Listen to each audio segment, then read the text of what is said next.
사람들은 기분이 막히면 먼저 공간을 바꾸려 합니다. 카페로 이동하고 방을 정리하고 창문을 열죠. 자리만 옮기면 뭔가 달라질 것 같아서요. 하지만 장면은 자주 비슷하게 끝납니다. 카페에 앉아도 휴대폰만 보게 되고 정리된 방에서도 해야 할 생각은 그대로입니다. 창문을 열어도 머릿속 순서는 달라지지 않죠. 그래서 이런 말이 나옵니다. 분위기 바꿔도 소용이 없네. 어디를 가도 똑같아. 공간은 분명 바뀌었는데 생각의 흐름은 이전과 크게 다르지 않습니다. 결국 사람은 다시 원래 있던 자리로 돌아오거나 다음 공간을 찾습니다. 이 행동은 반복됩니다. 공간을 바꾸고 기대하고 달라지지 않았다고 판단하고 또 다른 공간을 찾는 식으로요. 이 행동에는 이름을 붙일 수 있습니다. 공간 오해 패턴입니다. 공간이 바뀌면 기분이 바뀌고 기분이 바뀌면 생각도 자연스럽게 바뀔 거라고 가정하는 방식이죠. 그래서 사람은 공간 이동을 문제 해결의 첫 단계처럼 사용합니다.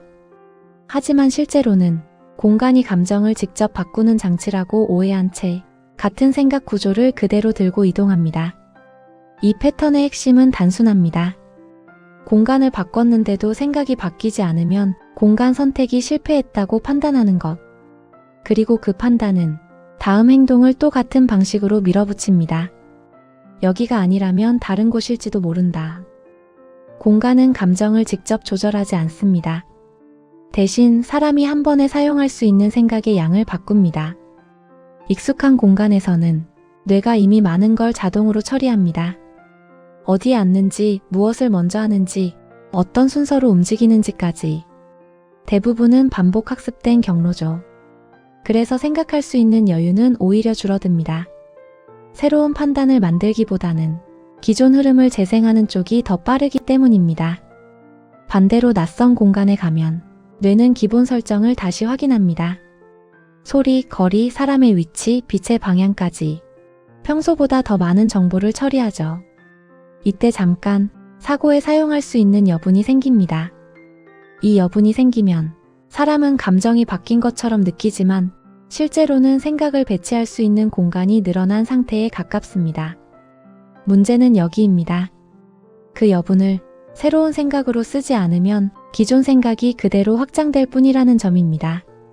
그래서 공간을 옮겼는데도 같은 고민이 더 또렷해지거나 오히려 생각이 많아졌다고 느끼게 됩니다. 이 구조를 모르면 사람은 계속 같은 결론에 도달합니다. 나는 기분 전환이 잘 안 되는 사람이다. 하지만 실제로는 기분이 문제가 아닙니다. 생각을 재배치하지 않은 상태로 공간만 이동했을 뿐이죠. 그래서 공간을 바꿀수록 선택지는 늘어난 것 같지만 결정은 더 느려집니다. 머릿속에는 같은 생각이 더 넓게 퍼질 뿐입니다. 이 패턴이 반복되면 사람은 점점 공간에 의존하게 됩니다. 집에서는 안 되고 카페에서도 안 되고 여행을 가야 할 것 같고 결국 환경이 문제라는 결론에 닿습니다.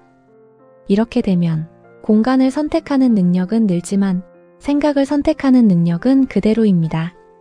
그래서 삶의 중요한 장면에서 결정이 늦어지고 관계에서도 반응이 반복됩니다.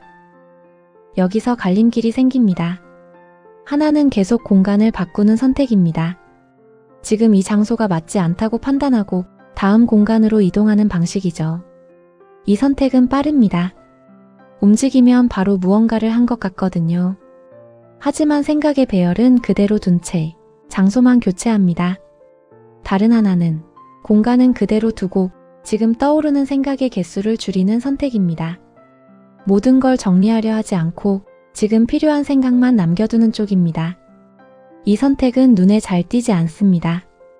움직임이 없기 때문이죠. 그래서 더 불편하게 느껴질 수 있습니다. 둘 중 어느 쪽이 맞다고 말하진 않습니다. 다만 이 지점에서 사람은 항상 둘 중 하나를 고릅니다. 공간을 다시 찾을지, 생각을 다시 배치할지. 공간이 달라졌는데도 아무것도 바뀌지 않은 것 같다면 그건 그 공간이 틀린 게 아니라 아직 생각을 사용할 자리가 정해지지 않았다는 신호일지도 모릅니다.